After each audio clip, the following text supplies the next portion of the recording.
Hello mga idol! Tara at ipagpatuloy na natin ang kwento ni Yosong.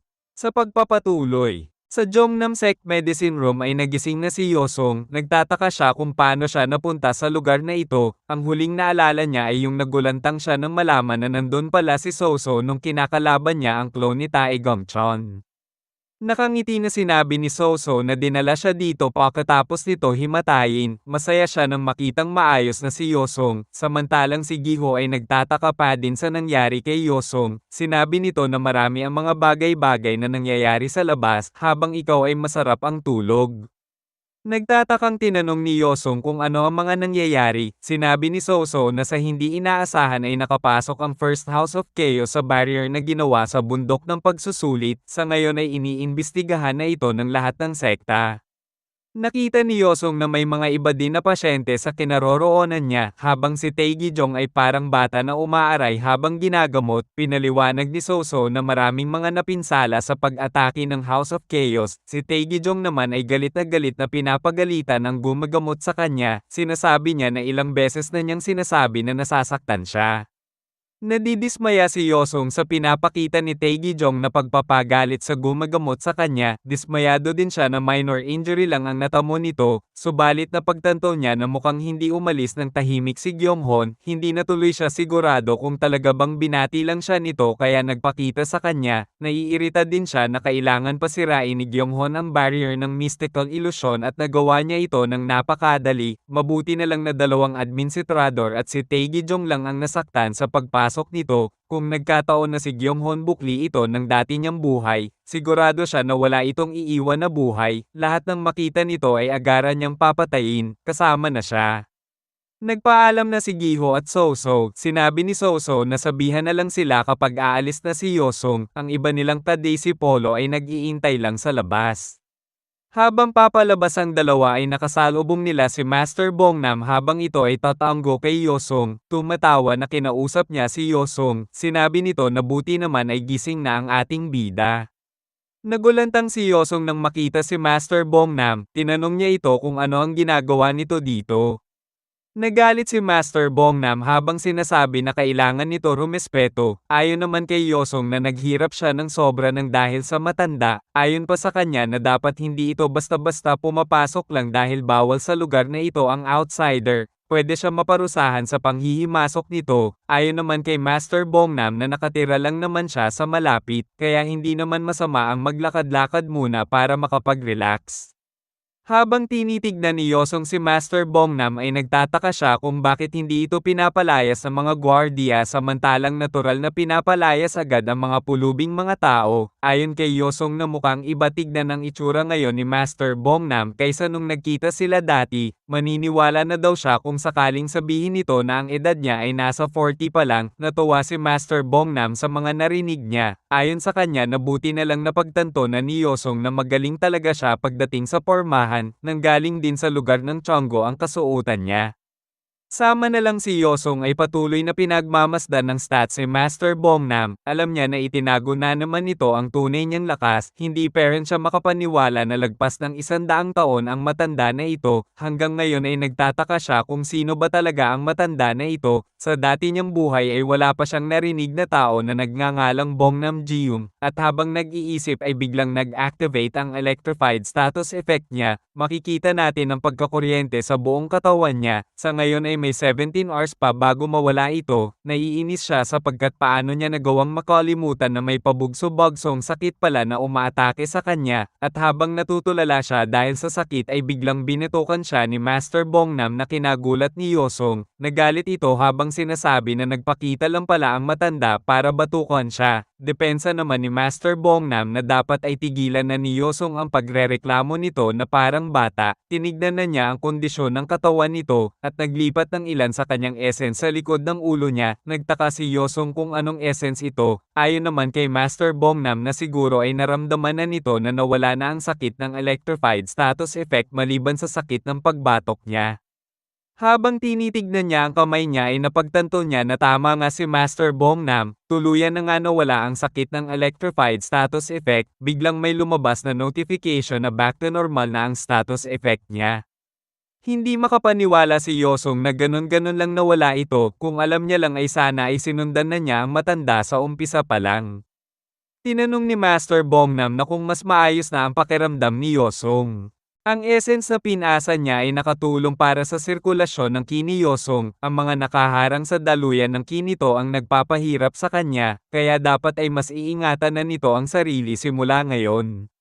Makikita natin ang pagkabahala ni Yosong, tinanong niya si Master Bongnam na kung may kinalaman ba ang mga nagbabarado sa daluyan ng Kinya para maging Prime Evil Incarnate. Nagtataka si Master Bongnam sa mga pinagsasabi ni Yosong, ayon kay Yosong na nakilala niya ang isang miyembro ng First House of Chaos, na kinagulat ni Master Bongnam, pinaliwanag ni Yosong na sinabihan siya ng isang miyembro nito na parehas silang Prime Evil Incarnate, ayon pa kay Yosong na mukhang sigurado ito na nabibilang din siya sa Prime Evil Incarnate, habang ang matanda ay nagpipigil sa narinig niya subalit hindi na niya nakayanan kaya napatawa siya ng malakas sa mga pinagsasabi ni Yosong, habang si Yosong ay nahihiya nang makitang pinagtatawanan lang siya, humingi ng tawad si Master Bongnam sa pagtawa niya, hindi niya lang talaga inaasahan na sasabihin ni Yosong na isa din siyang Prime Evil Incarnate, subalit seryosong tinanong niya na kung ang dahilan pala ng pagpunta ng miyembro ng First House of Chaos sa lugar ng pagsusulit ay para lamang makita si Yosong. Ayon naman kay Yosong na sinabihan din siya na hinahanap nito ang nakaitim na matanda, yung matanda na hinabol ni Master Bongnam. Pero syempre wala siyang sinabi na anumang impormasyon tungkol dito. Naiintindihan naman ni Master Bongnam ang tinutukoy ni Yosong. Sa ngayon ay nagtataka siya kung bakit tina-target ng First House of Chaos ang Shadowless Prowler. Ayon pa kay Master Bongnam na huwag mag-alala si Yosong sapagkat wala naman talaga siya kinalaman at hindi tungkol sa kanya kung bakit nagpakita ang First House of Chaos. Napagtanto na ni Yosong ang rason kung bakit siya pinagtawanan kanina. Tinanong ni Yosong kung ano sa atin ni Master Bongnam ang kondisyon ng katawan niya. Sana ay ipaliwanag sa kanya kung bakit hindi normal ang estado ng katawan niya. Napaisip ng malalim si Master Bongnam at pinagmamasdan niya ang katawan ni Yosong. Subalit napatanong si Yosong kung isa ba siyang Prime Evil Incarnate. Natawa si Master Bongnam sa mga pinagsasabi ni Yosong. Naiinis si Yosong na pinagtatawanan siya. Ayon sa kanya ay seryoso siya, gusto niya malaman ang totoo.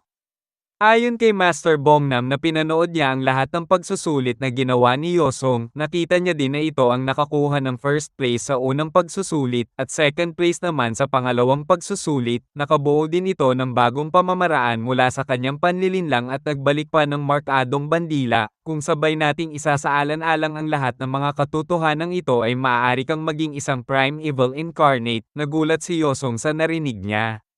Subalit pahabol ni Master Bongnam na ang kondisyon ng katawan ni Yosong ang pinakamalayong bagay para ituring isang Prime Evil Incarnate na nakita niya sa buong buhay niya. Kaya kung siya ang tatanungin na kung isang Prime Evil Incarnate ba si Yosong sa kadahilanan na may isang miyembro ng First House of Chaos na pinaghihinalaan ito dahil sa kondisyon ng katawan ay ang sagot nito ay hindi. Para sa kanya hindi isang Prime Evil Incarnate si Yosong, kaya hindi na kailangan pa nito mag-alala. Subalit naguguluhan si Yosong at hindi niya maintindihan, kanina ay sinabi niya na may posibilidad na Prime Evil Incarnate siya. Pinaliwanag ni Master Bongnam na ang isang Prime Evil Incarnate ay isang prodigy na nabiyayaan ng magandang abilidad ng pangangatawan para ma-master ang kahit anong martial art, para silang diamante na hindi pa nalalabas ang kalidad, kaya tungkulin ng mga legal na pakseye na gabayan sila sa tamang landas, ang iyong kasipagan at pagkamalikhain ay maaaring mga katangian ng isang Prime Evil Incarnate. Subalit ang mga nabanggit niyang mga prodigy ay maaaring lumunin ng kanilang kapangyarihan at matutunan ng mga demonic arts, o ilang mga kaso, ipinanganak sila na may kaalaman na nito, iyon ang mga nagiging literal na sagisag ng kasamaan. Nagulat si Yosong sa mga nalaman niya, napagtanto niya na kung ang tinutukoy kaya ni Gyeonghon ay ang demonic arts. Ayon kay Master Bongnam na huwag na mag-alala pa si Yosong, sila ng mga nakakatanda ang bahala magresolba sa problema tungkol sa First House of Chaos. Tinanong ni Yosong na kung ang kondisyon ng pagkuryente ng katawan niya ay walang kinalaman sa demonic arts. Tumawa si Master Bongnam at sinabihan siya na huwag mabahala, dahil wala kahit anong palatandaan na may demonic arts ang katawan ni Yosong. masasabi niya na ang kalagayan ng katawan ni Yosong ay likas na katangian nito. Alam ni Yosong na pinapaganda lang ni Master Bongnam ang mga salita na binitawan niya para hindi siya masaktan. Alam niya na ang katawan niya ay masyadong mahina para maging isang martial artist. Sinabi na ni Master Bongnam ang tunay na rason kung bakit naparito siya. May sasabihin siya tungkol sa kinabukasan ni Yosong. Ayon sa kanya na habang patuloy si Yosong nagsasanay at lumalago bilang isang mandirigma, ang iyong katawan ay patuloy na huminin ka sa mga ganitong uri ng pagsubok, nakatadhana na sa iyo ang malampasan ang iyong limitasyon ng paulit-ulit. Napagtanto ni Yosong na para bang ang gusto ipahiwatig ni Master Bongnam na ang kababalaghan na ito ay nakatadhana na talaga sa kanya, hindi niya rin alam ang tungkol dito. Ayon pa kay Master Bongnam na nagagawa ni Yosong na maiwasan ang pinakamasamang mangyari sa kanya, ngunit ang iyong buong ki system ay maaaring dumaan sa isang sumasabog na reflux kung hindi ito mag-iingat at walang sino man ang makakatulong sa iyo pag mangyari ito, kaya gusto mo pa din ba ipagpatuloy na sundan ang landas na ito? Napaisip si Yosong sa kanyang kapalaran, kitang-kita sa mukha niya ang determinasyon habang sinasabi na ang ibig sabihin ay patuloy siya lalakas kapag napagtagumpayan niya malagpasan ang mga balakid. Natuwa si Master Bongnam sa nakita niyang determinasyon kay Yosong, inaasahan na niya na maririnig niya ang sagot na iyon. Ayon pa sa kanya na kung nakapagtakda na ba ng layunin si Yosong, bumangon na si Yosong sa kama, habang sinasabi na hindi na kailangan pa sabihin, ang plano niya ay maging numero 1 mandirigma sa mundo. Namangha si Master Bongnam sa layunin ni Yosong na maging number 1 na mandirigma, sinundan niya pa ng isang tanong ito kung ano naman ang sunod na plano nito kapag naging numero 1 na siyang mandirigma. Napaisip si Yosong ng malalim kung ano na ba ang gagawin niya pagkatapos noon. Sa kabilang banda ay makikita natin ang maraming daisy polo sa lugar ng pahingahan. Napansin ni Soso na dumating na si Yosong, ayon naman sa isang senior disciple na mukhang maganda na ang kondisyon ng kanilang Storm Dragon, subalit napansin naman ni Yosong na mukhang maraming tao ang nagtitipon sa isang lugar, pinaliwanag ni senior disciple na kaya maraming tao ang nagtitipon doon sapagkat nag-aanunsyo pa lang sila ng mga nakapasa sa pangalawang pagsusulit, nahuli ang anunsyo sapagkat mas inuna muna nila ayusin ang problema sa First House of Chaos kanina. Isa sa dahilan kaya wala siya doon ay alam niya na hindi siya pumasa sa pagsusulit. Ayon naman kay Soso na ang bracket sa tournament para sa mga nakakuha ng bandila na may marka ay inilabas na din, kailangan na lang nila tignan ang listahan kung sino-sino ang makakaharap nila. Naglakad na ang ating mga bida para makita ang bracket ng tournament, habang naglalakad ay pinagkakaguluhan sila ng ibang mga daisy polo.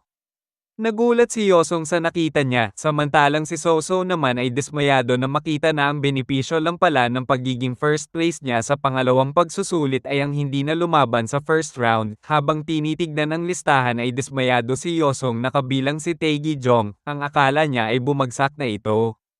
Makalipas ang ilang oras ay nag-umpisa na ang tournament, masigasig na nanonood ang matanda at si Grandmaster Kwon. Ayon pa sa kanya na ito na ang huling pagkakataon ng kanilang sekta para makabawi sa kahihiyan.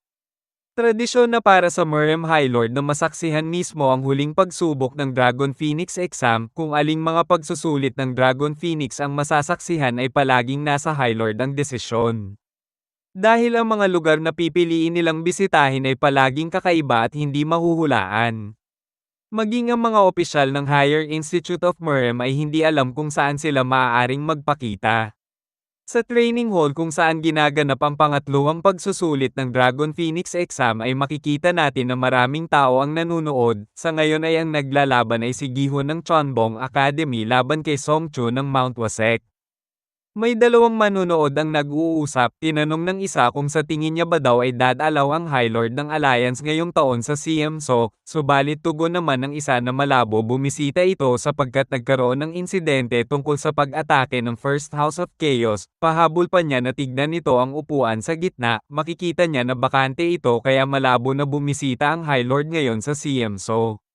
Samantalang sa kabilang banda sa may backseat ng training hall ay makikita natin si Master Bongnam na may kausap na isang tao at tinatagayan siya nito ng isang alak. Masaya si Master Bongnam sapagkat alam ng tao na ito ang panglase niya pagdating sa alak. Napatanong siya kung bakit kilalang kilala siya nito. Ayon naman sa lalaki na masaya siya na nagustuhan ng master niya ang alak na binigay niya. Habang umiinom si Master Bongnam ay sinabi nito na hindi siya sanay na makita ang lalaki na hindi suot ang traditional na sombrero nito. Ayon naman sa lalaki na ang rason kung bakit hindi niya ito sinuot ay baka maraming tao ang makakilala sa kanya. Mapang-asar naman na sinabi ni Master Bongnam na kaya ayaw nito suotin ay baka dumugin siya ng mga die-hard fan nito sapagkat madali siya makikilala. Subalit seryoso na sinabi ni Master Bongnam na alam niya na may rason kaya nakipagkita ito sa kanya. Subalit may gusto muna siya sabihin. Nung isang araw ay nakita niya ang Shadowless Prowler. Tinanong ng lalaki kung ang Shadowless Prowler ba na tinutukoy ni Master Bongnam ay yung pinakamahusay na magnanakaw. Sinang-ayon na naman ito ni Master Bongnam. Ayon pa sa kanya na ang sa tingin niya na ang panghihimasok ng The First House of Chaos ay may kinalaman sa pagpapakita ng Shadowless Prowler. Seryoso naman nagtanong ang lalaki kung ano sa tingin nito ang ninakaw sa pagkakataon na ito. Ayon naman kay Master Bongnam na ito ay dapat na isang bagay na sapat na mahalaga para sa dating numero 1 magnanakaw ng Miriam upang maging interesado, at kahit na ang The First House of Chaos ay makikita natin na pinapahalagahan din ito, at sabay ang dalawa na sinabi na malamang na ito ay isang bagay na dapat ding malaman ng alyansa. Ayon na naman sa lalaki na kung sa tingin ba daw ni Master Bongnam ay may kinalaman ito sa Prime Evil Incarnate. Ang tugon naman ni Master Bongnam na kung naaalala pa ba nito ang pinadala niyang sulat nung nasa Changgu pa siya. Ayon naman sa lalaki na sinulat niya doon ang tungkol sa hitsura ng Prime Evil Incarnate. Kinuwento ni Master Bongnam na siya at ang Shadowless Prowler ay nanggaling sa parehong henerasyon. Halos sabay din silang umalis noon sa Miriam. Ang mga tulad nila ay parehong sinaalang-alang ang edad nila. Ito ay nangangailangan ng isang bagay tulad ng Prime Evil Incarnate upang makakuha ng isang tulad nila na gumalaw muli at bumalik sa mundo ng Miriam. Kaya ngayon ay sabihin na sa kanya ang tungkol sa appearance ng Prime Evil Incarnate na binanggit nito sa sulat. Sa kabilang banda ay makikita natin na direktang tinamaan ni Gi-hun ng suntok si Song-chun sa muka. Habang nakahandusay na si Song-chun at wala nang malay ay sinabi ni Gi-hun na ang akala niya ay masisiyahan na siya sa laban sapagkat ang galing ito sa Mount Hwa subalit na dismaya lang siya. Habang pinapatunog ang kamao ay sinabi nito na halos hindi man lang siya pinagpawisan. Tinanghal na ng administrador na si Gi-ho ang nanalo sa unang round habang makikita natin ang mga manunood na sinisigaw ang pangalan niya. Sa ngayon ay 4 na lang silang natitira sa tournament, si Yosong laban kay Taegijong at si Gi-ho laban kay So-so. Nakangiti na sinabi ni So-so na inaasahan na niya na si Gi-ho ang makakalaban niya, habang si Gi-ho ay makikita natin na inaantok habang papalabas ng arena. Sinabi ni Gi-ho na gisingin na lang siya ni So-so kapag sila na ang maglalaban, plano niya munang matulog saglit.